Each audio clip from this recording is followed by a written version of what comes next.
talking. All right, so chocolate sauce, real easy, real quick. What we're going to do is you've got a little bit of water, you've got some granulated sugar,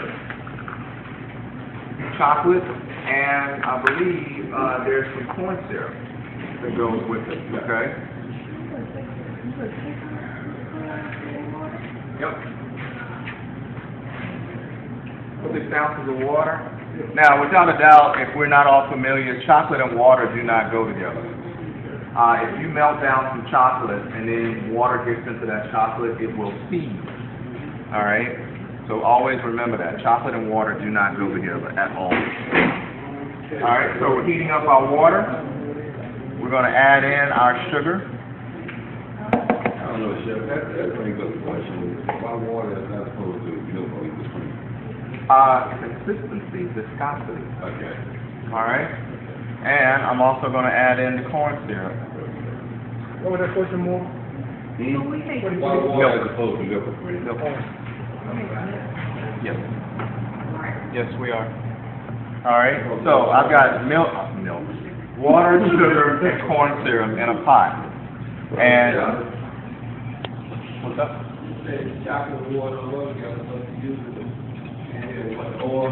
He's going to make a syrup, though. Yeah, this is a syrup I'm making first. If you have like melted chocolate that you're using to, I don't know, dip chocolates or whatever, and water gets into your chocolate, it'll seize up. The tempering machines back here, they probably got 8 or 9 pounds of chocolate in them, but if you drop in a lowball it, 4 ounces of water, 2 ounces, 4 ounces of water, that whole thing will turn into a block of chocolate.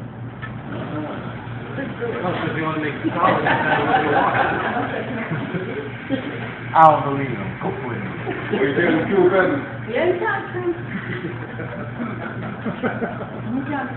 All right. All right, so you got water, sugar, and corn syrup in here. All right. It's only going to simmer. It comes up to a simmer. I'm going to turn it down. I got low simmer right there. So what I'm going to do,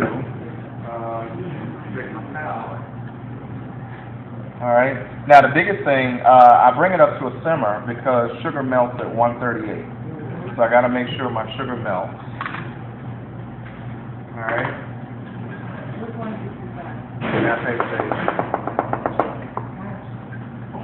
So now, what's wrong? No. I'm gonna pour it in. Straight.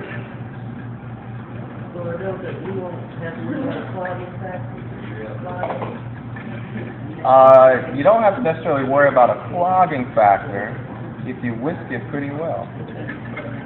And I'll even show you. But a lot of times what I do is I'll strain it at the end. That's all. So you just took the chocolate chips and diced them? Or? The chocolate chips come in what's called pistils. All right. So these are called chocolate pistils. Chef, would I be able to use like a hot cocoa packet, Swiss Miss? Yeah, you can. The thing that you got to keep in mind is that your Swiss Miss has sugar in it. All right. Right. So it's already got some kind of lactose in it. All right. So right now, technically, you've got kind of a glaze. All right, which is actually pretty good. It won't set. This will stay viscous all the way through. At the end, I add in my chocolate. All right? Right. Now, I don't necessarily think this will set up 100%, but it will, to a degree, congeal. All right? The whole idea is that you want it to stay have some kind of viscosity to it. All right? So, as you can see, that didn't take long at all. So you have to take it off and heat and do all that. Yes. You do not want your chocolate to be exposed to direct heat. Chocolate will scorch instantly if you expose it to direct heat. Okay? No, it should, because of the water, it should actually stay pretty viscous. So if I get, I'm sorry, No. The chocolate factor has to outweigh everything else. like the. It's no different, I think, you know, probably a good example, if you talk about if you wanted to set. Ganache one? Yes. And actually, we can leave that up too. If you think about with the pastry cream you made, when you all initially made the pastry cream, once it got to custard stage, okay, it starts to congeal, set up, egg protein, the cornstarch, the whole nine, okay? The butter at the end, I told you primarily was for what? Sheen. Right, and texture.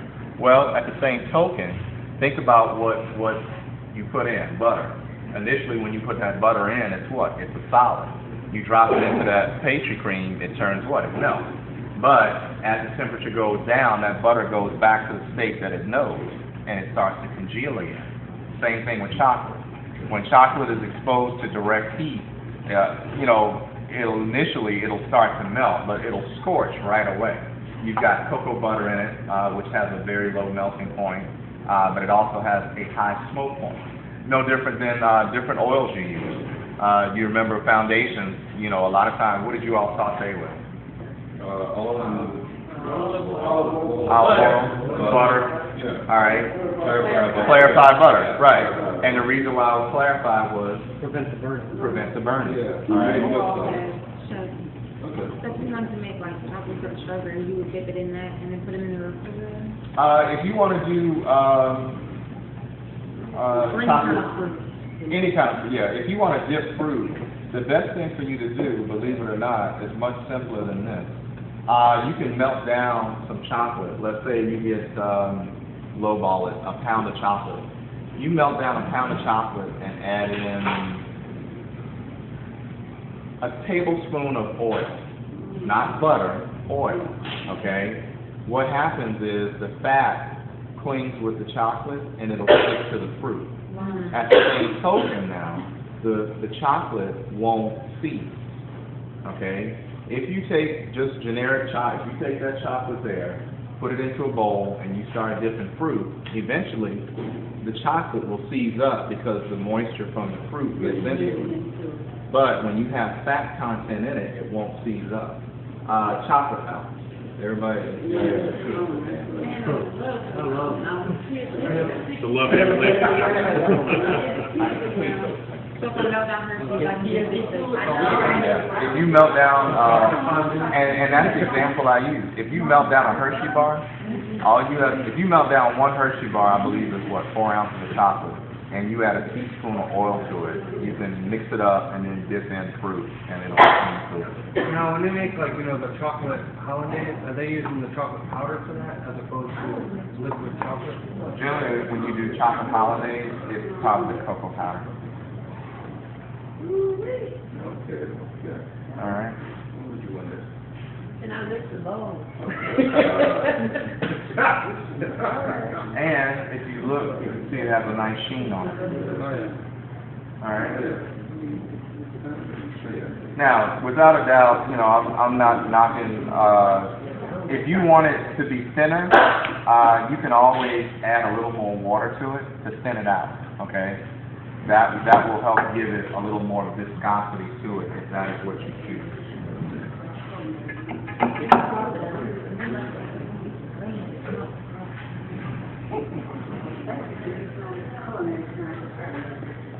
I'm here for you. Alright. Alright, so I want to make sure.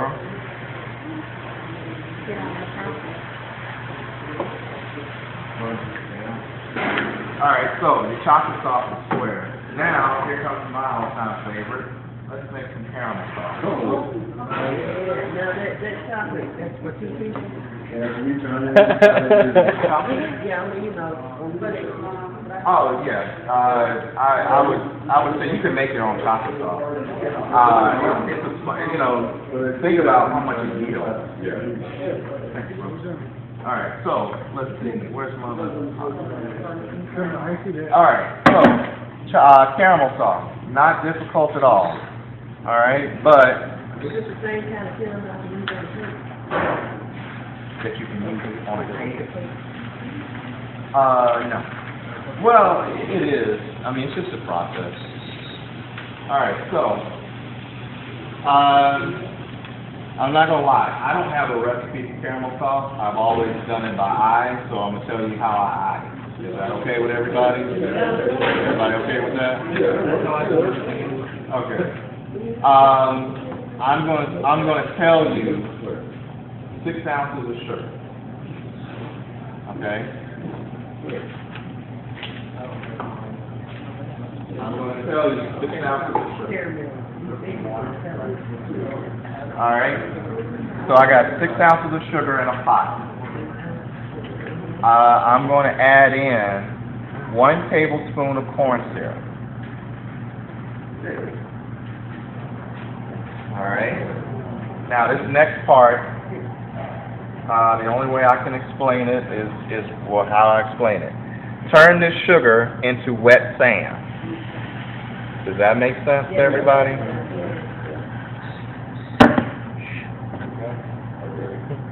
All right. So we've turned it into wet sand. So I've added maybe an ounce of water. Now, the worst mistake that everybody can make from this point forward, don't mess with the sugar on the stove. Don't stir it, don't swirl it, don't do anything. Just leave it, okay? I'm going to put it on high heat just to speed up the process, okay? But my reason for saying that is because if you don't have, 100% pure cane sugar, by you stirring this and whisking it and doing all these wonderful things to it, you're adding impurities to your syrup. And the sugar will seize up. It will stop instantly. So you'll have basically a block of sugar that is seized up in a pot on heat, and it won't do anything. After it seizes up, it'll turn to carbon and it'll burn and you'll have a charred pan. I'm sure we've all seen that. All right? So right now, I've got this up to 340. Okay, I've got, it's got a dial on it. My 2 cents to you would be you keep your sugar, your syrup, on a relatively medium flame. Reason being is that if you're not there to keep an eye on it, as soon as it starts to turn, it's going to keep going. Once sugar starts to climb, temperature-wise, the only way for you to stop it is to put it in water. All right, literally soaking, setting the whole pot in water. Okay, so you can see it'll start to bubble up. All right, so 340 is the target that this is going to get to. All right, and that is when sugar starts to color. All right, now the glucose that I put in there, or the corn syrup, is to help it cook evenly. All right, that's all it does. So yes, helps your sugar cook evenly. Okay, the water is just a safety precaution. That's all it is. If you wanted to, if you're good about it, you can leave the water out if you're going to stand there and watch it. You can do what's called a dry heat method. You don't have to add the water. All right? But if you want to walk away, go catch the last few seconds of the game, my 2 cents to you is put some water in. My 2 cents to you is put a lot of water in. So you just have before you put it in, you just did it by eye? I just did it by eye. Like I said, I just turned it into wet sand. That's all. Because this will start to caramelize probably within the next 60 seconds. Okay? It doesn't take long. Butter. All right? But sugar is very finicky. All right? And the whole notion is if you don't watch it, it'll get away from you. All right? And then you got a burnt pot. And we've all seen the burnt pots of sugar. You got to boil it out, you got to let it sit for a couple of days, that kind of thing. All right? So you also start to see, right about now, here's another good one. If you have a candy thermometer, you cook your sugar up to 315. If you guys are experimental, you want to have some fun. You cook it up to about 315. You add in some kind of flavoring. You can make your own lollipops. 315 is what's called hard candy stage. Hard, and the higher the temp goes, the more brittle it gets. Right. Yeah, okay. Or, well, 315 is what's called hard crack stage. So that's technically what a lollipop is. It's sugar cooked up to 315. You add in the flavor. If you've got some candy molds, you can buy candy molds from like Cake Art down the street. Love that place, love that. If you don't have a thermometer, just take Oh. it, put it in the ice water and keep it. Yeah. Yeah, The spoon, yeah. But yeah, you can make your own lollipops if you wanted to. All right. So right about now we're at 3. It's starting to get some color on it. I can see it. All right. So it doesn't take much. Now, what we're going to do after that, once it gets the color that we want, we're going to add in a little bit of cream. And then after we add in the cream, I'm going to add in some butter. Once again, the butter is for Shine. texture and sheen.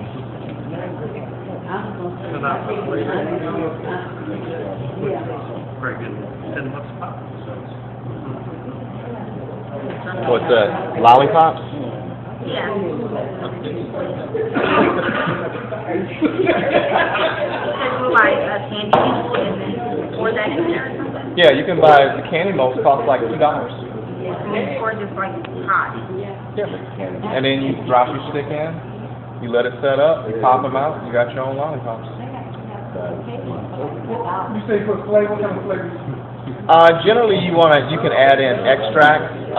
If you wanted to, you can add in liqueur. You can add in liquor. You know. All right. So you start to see the bubbles slow down, which shows you as it gets hotter, the bubbles slow down. All right. So your temperature is rising, and it's just on the verge of caramelizing. But once again, I still haven't touched it, swirled it, none of that. Okay. You don't, you have to hear, stirring, you have to remind yourself not to stir it. Well, it only takes once or twice for you to understand that if you do, it's going to seize up on you. Once it's tried to clean in a pot, it's like, Yeah. okay, I know not to do that anymore. All right. Now, I will say, if you look around the sides, you can start to see it starting to crystallize around the side a little. Chef, I have a question. Yes. I see you're going to put butter in it for the lollipop. You put butter in it? No. This is for caramel sauce, not for lollipops, no. Put a lollipop on it. Put the flavor. It's just caramel. Just make it shiny. I'm trying to find a good caramel sauce for my cake. I made it, this time I put it out. It's your, I gotta say it. You want Your pop. caramel icing? You know, caramel cake, whatever. Yeah. Generally with caramel cake, what happens is once you make the caramel, you have to put it on a machine and on the KitchenAid and let it whip up. I was gonna say, could you do like a buttercream after you put the caramel cool down? Put it in with while it's making the buttercream. And He didn't use, I don't think he used butter at all. Did he just put butter in it and started whipping it? Yeah. He put like a huge chunk of butter in there and started.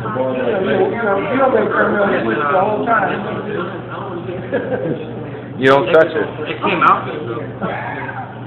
You don't have to touch it or anything. That's what told me to tip my bowl over. Right. That's old school. That's where I got it from. That local mama for him said, Tip is, just leave the whisk on the bottom.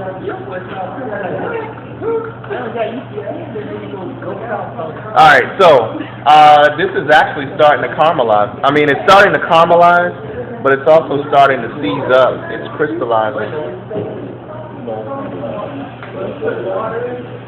I put a little water in it because I got sugar crystals forming on it, so I'm going to try and prevent it a little, if I can. But I can see it. It's not going to break, but it also kind of shows me that, without a doubt, this sugar is not the purest cane sugar around. Because it's not caramelized? Well, no, it's crystallizing a little. So there's little forms of sugar rocks forming in it. It's not thick for Christmas. Probably got some beet sugar in there. Yes, that's exactly right. Uh, I raised it up now to 400 only because what I thought I might do is if I can get it boiling a little bit faster, it'll take some of that out. So it's high enough to make you. Yeah, it's hot enough that if you wanted to, you could pour it into a candy mold and you could flavor it, pour it in a candy mold, and then it'll set up. And the thing is, it doesn't take long to set up. You put water as well? No, I just did that because I saw the crystals forming around the edge. No, I'm saying if I was making candy, a lollipop, I would put water in it. Nope. Do you like chill it, like blast chill it, or put it in the freezer? You don't have to blast chill it at all.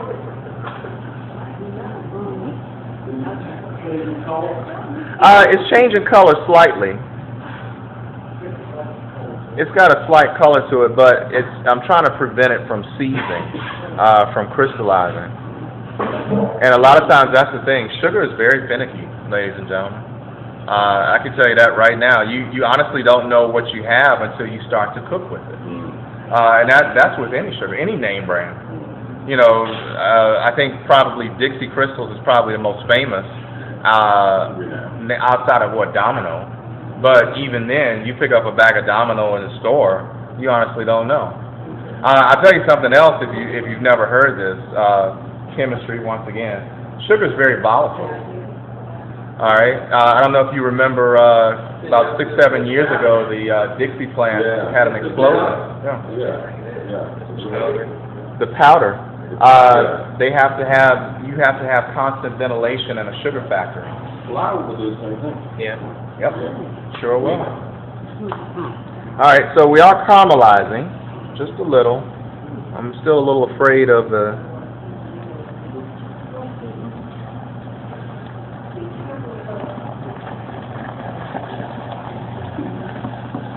So if you're trying to make like the hard caramel for like caramel apples, then then the crystallizing doesn't matter, right? It's hard anyway.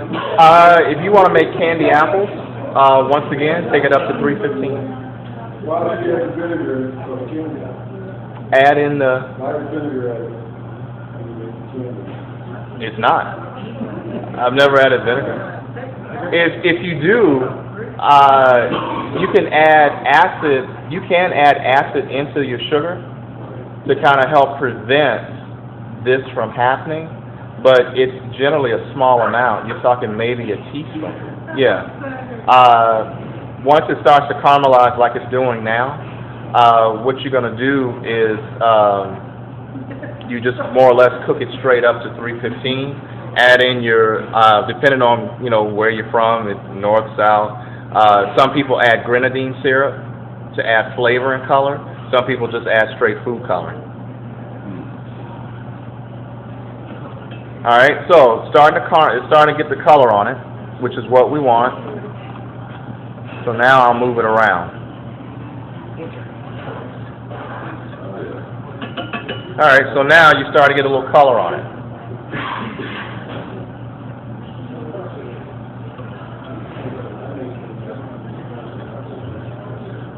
Always please be careful with hot sugar, ladies and gentlemen. It will take, a lot of times in the baking and pastry world, we say it's liquid napalm. All right, so we get some color on it. Yes. Brown sugar? You cannot. Brown sugar will burn because it has molasses in it. All right.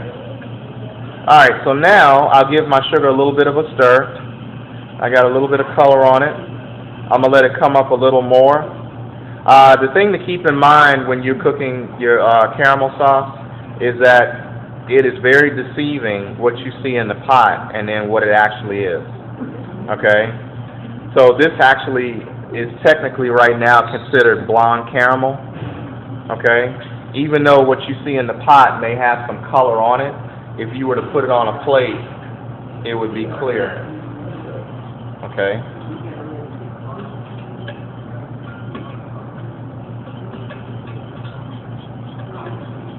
But also remember what I was saying to you, that once it starts to turn, once it starts to go up in temperature, it'll keep going, okay? Now, the usual rule of thumb with our heavy cream, and that's what you always want to use, heavy cream, to make it soft. You don't want to use milk, you don't want to use half and half, nothing like that, okay? The caramel is based on having the fat content, the milk fat, from the heavy cream, all right? What's that? Well, I'm going to initially say, off the bat, 6 ounces of heavy cream, okay? Now, if you want something a little looser, you know, to have a little bit more, you know, movement, you can add in more heavy cream, all right? If you want to make some caramels, chop some candies, you cut back on the heavy cream, okay? Yes?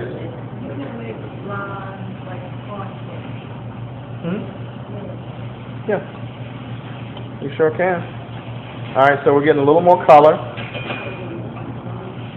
Now, keep in mind, without a doubt, I mean, we had a little bit of trouble with this sugar, all right, getting it to melt down. But if you happen to have that bag of sugar, that good cane sugar, it will caramelize in no time, okay? All right, so now we get a little more color on it. What's the temperature out there? Still 400. It's I'm still set on 400, but right about now, I'm going to say we're probably in the 338 range. So it's just simmering. Right. That's exactly right. It's simmering.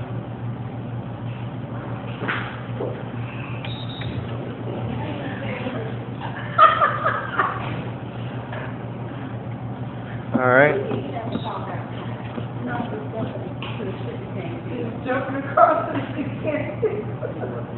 All right, so I increased my heat a little, and once again, it's going to start to simmer a little bit more, so it'll gain some color. Now, please keep in mind, ladies and gentlemen, when I add in this cream, the usual rule of thumb is that you heat your cream up to a simmer, okay? Reason being is the temperature contrast, okay? So we're getting a little more color now. The amount? It'll probably be 2 cups when it's all said and done. Once I add in the cream and the butter, it'll probably be about 2 cups. A little lower, maybe a cup and a half. All the water has evaporated out. Once your sugar gets, once your syrup gets to the 240 range, which is what's called softball stage, all the water is gone. All right. So now you can see I got some color on it, which is what we want. Now, I will say at this point is when your sugar will start to get away from you if you're not careful. All right? I had it on a high temp the entire time. All right, so everybody can see the color.